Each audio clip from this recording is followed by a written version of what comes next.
Assalamualaikum warahmatullahi wabarakatuh. Hai semua, apa kabar? Bertemu lagi dengan channel ini guys, channel konten review 42 yang mereview konten YouTube-nya Vicky Naki yang berkaitan dengan Tuba Dusun. Terima kasih bagi kalian yang masih tetap mengikuti channel ini guys, dan yang sudah subscribe ke channel ini sebagai bentuk dukungan kalian pada channel ini. Bagi kalian yang baru singgah di channel ini, silahkan juga subscribe jika berkenan dan suka dengan konten-konten review dan reaksi aku.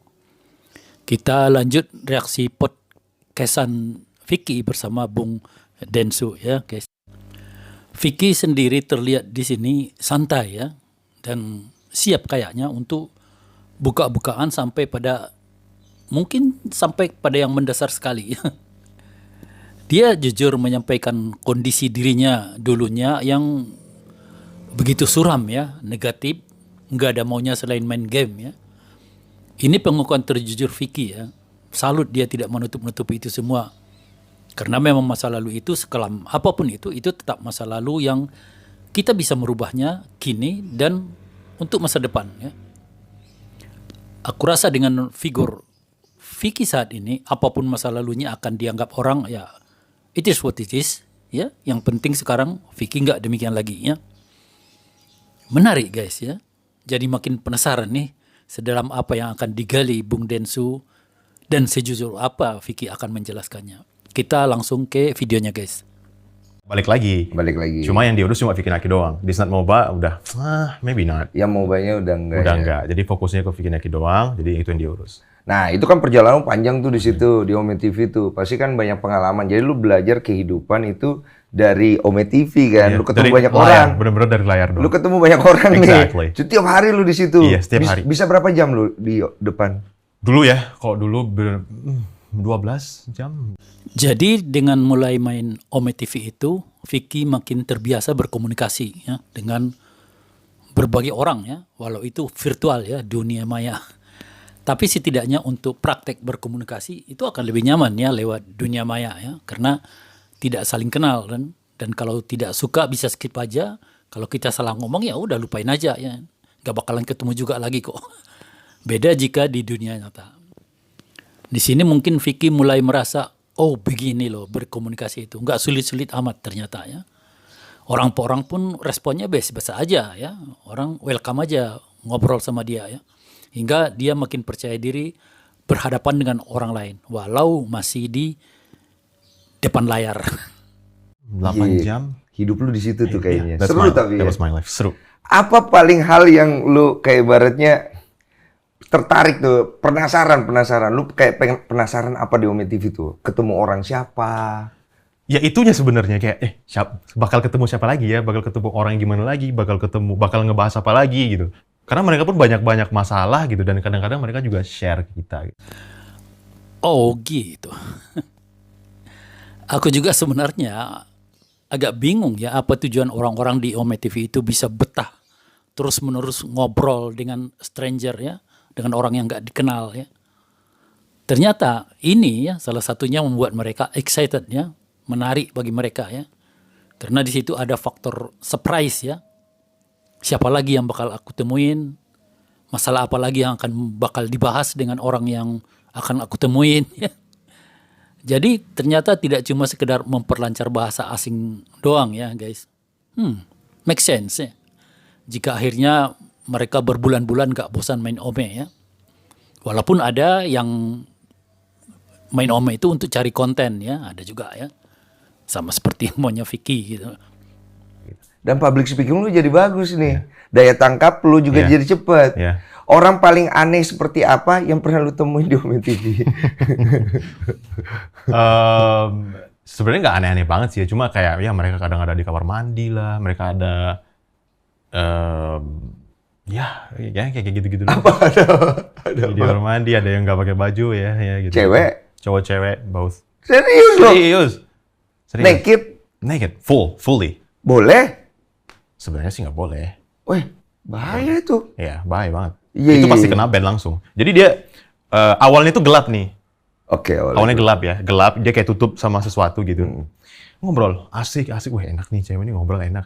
Oh, ngobrol dalam kegelapan ya? Iya, terakhirnya tiba-tiba, aku mau ngasih sesuatu boleh nggak? Iya.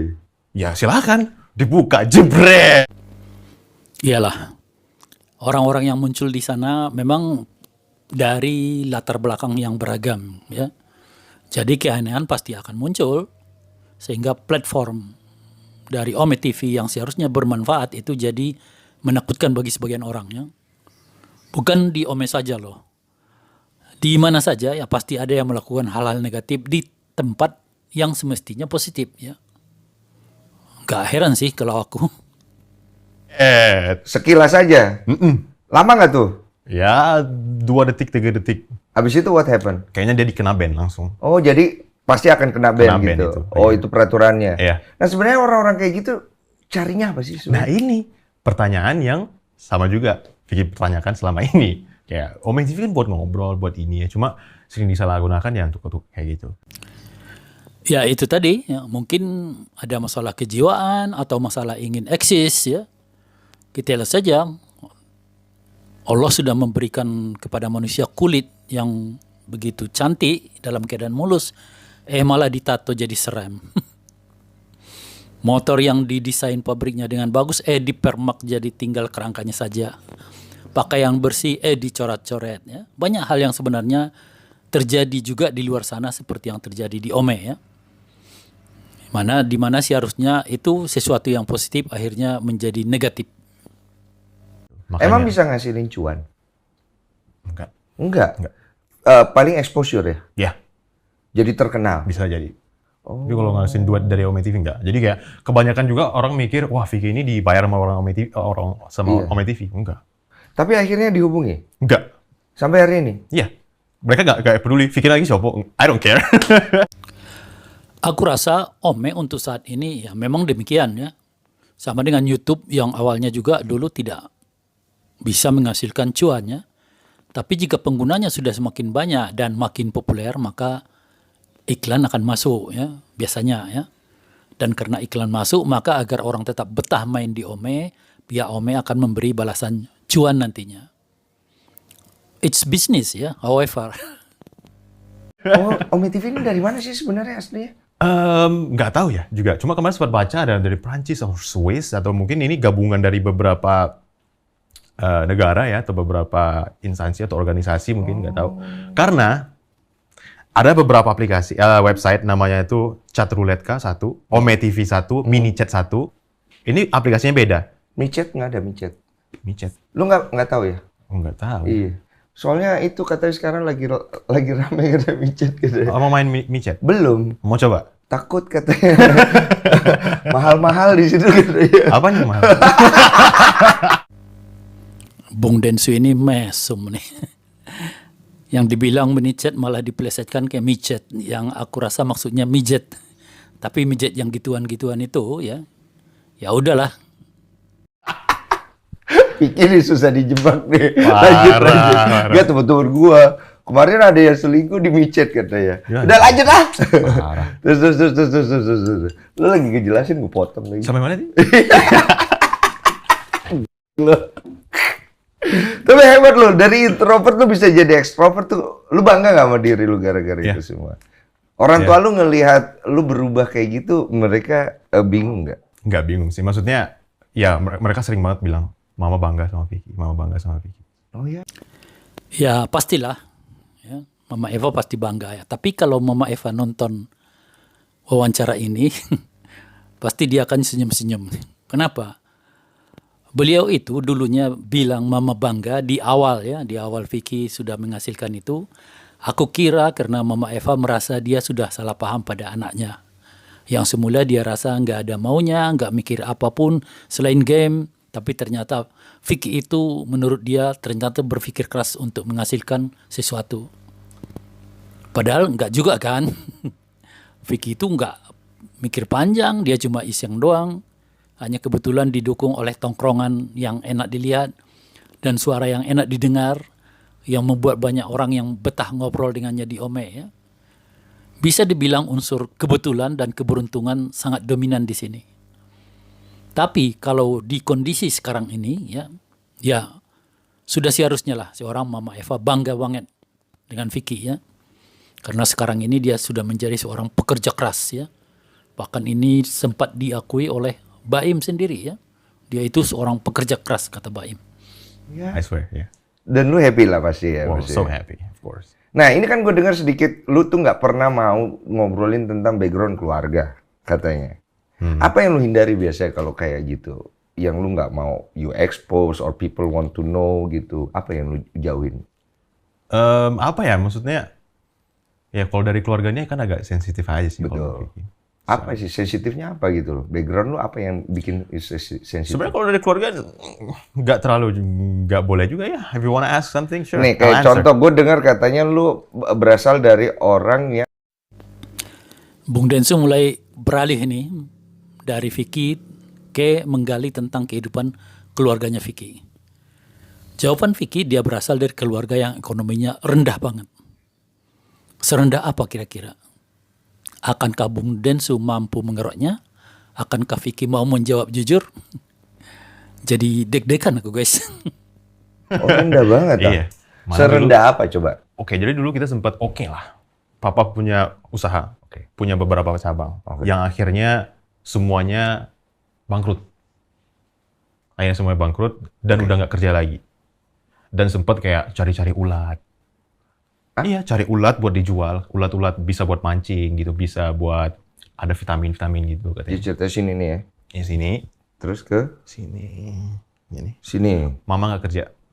Oke. Oh, nggak kerja, papa nggak kerja. Ya, jadi mobil udah dijual satu, dijual ini, dijual. Mungkin ini ya yang membuat Vicky jadi introvert. Kondisi ekonomi keluarga ya. Karena setahu aku sikap introvert itu bukan bawaan lahir. Tapi biasanya ada penyebabnya. Karena jika itu bawaan lahir, buktinya Vicky bisa berubah dari introvert. Kini sudah malah manggung ke sana kemari ya. Bisa saja jika Vicky-nya ditanya, dia mengatakan bukan itu penyebabnya. Karena yang terjadi di sini adalah sesuatu di bawah sadarnya yang terpengaruh akan kondisi ekonomi keluarganya yang sangat sulit seperti yang disampaikannya tadi ya. Bayangkan ya, ayah cari nafkah hanya dengan mencari cacing, sementara ibu tidak punya kerjaan. Bagaimana akan menghidupi keluarga dengan 5 orang anak ya? Nggak kebayang guys kehidupan keluarganya Vicky saat itu. Ini statusnya udah melarat sih menurut aku. Gak enak dong suasana keluarga tuh. Iya. Cuma karena alhamdulillah kita itu harmonis sih bisa dibilang. Jadi Papa ini ya apa good leader lah ya. good leader, exactly ya. Dia tetap pertahankan keluarga. Iya. Nah, Sisi good leader papanya yang kurasa yang berpengaruh ya pada pribadi Vicky ya.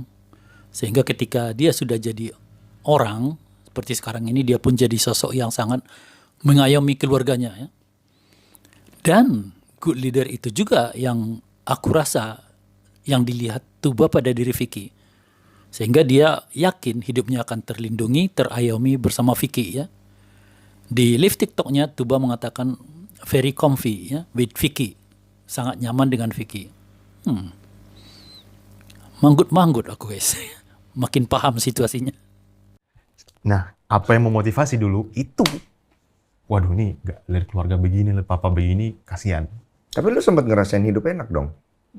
Ya oke lah. Ya, Oke lah kan? Oke lah. Ke sekolah naik mobil. Ya. Iya kan? Iya. Tiba-tiba itu nggak ada. Mm-mm. Lu bingung nggak tuh? Enggak. Ya kita bukan juga maksudnya ya oke mobilnya juga bukan BMW atau gimana ya. Kijang tau gak sih? Kijang gitu. Tapi akses hilang kan? Iya. Omongan orang dong. Ya mungkin ya kita nggak tahu. Oke. Mungkin di belakang kita. Oke. Kemudian katanya kalian sempat kontrak. Bukan sempat kontrak, memang kontrak dari dulu. Jadi dari tahun 2000 ngontrak sampai 2021. Bentar guys, kita runut sedikit ya. Vicky kan katanya lahirnya di Jawa ya, di Pekalongan ya, bukan di Pekanbaru ya. Vicky itu lahirnya di tahun 2000 ya. Jika di sini tadi Vicky sebut sejak 2000 mereka ngontrak, itu berarti sebelumnya nggak ngontrak dong. Maksudnya waktu mereka nggak ngontrak itu di Pekalongan, sehingga kemudian ketika mereka pindah ke Pekanbaru, yang berarti itu di tahun 2000, karena mereka akan ngontrak rumah, Sejak saat itu sampai 2021, saat Vicky kemudian beli rumah di Pekanbaru, mereka itu terus ngontrak ya. Itulah kondisinya ternyata ya. Jadi sepanjang hidup Vicky itu memang dia tinggal di rumah kontrakan. Umur berapa lu waktu itu? 20. Lu sempat berpikir banyak nggak tentang apa yang terjadi sama keluarga lu gitu? Enggak. Aduh, parah. Aku tadi udah terenyuh, terharu mendengar kisah keluarnya Vicky.